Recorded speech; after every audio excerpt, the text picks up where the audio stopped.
Praise lord. దేవుని నామానికి వందనాలు. మీ అందరికీ నా వందనాలండి. ప్రభు మనకి ఈరోజు ఇస్తున్న వాగ్దానం హెబ్రీయులకు రాసిన పత్రిక 11వ అధ్యాయము 40వ వచనం. దేవుడు మన కొరకు మరీ శ్రేష్టమైన దాన్ని ముందుగా సిద్ధపరచను. Praise lord.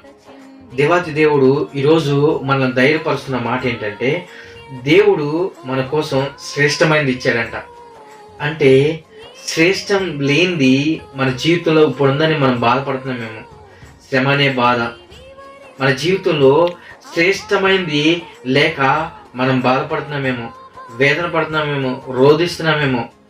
నేను ఇతన్ని ఎందుకు చేసుకున్నానే, ఇతని వల్ల నా జీవితంలో సుఖం లేదు, ఏమైనా ఎందుకు చేసుకున్నానే, నా జీవితంలో సుఖం లేకుండా పోయింది, నా జీవితంలో ఎందుకు ఈ ఆర్థిక ఇబ్బందులు అని మనము ఇబ్బంది పడుతున్నామేమో, మనం బాధపడుతున్నామేమో, మనం వేదన పడుతున్నామేమో.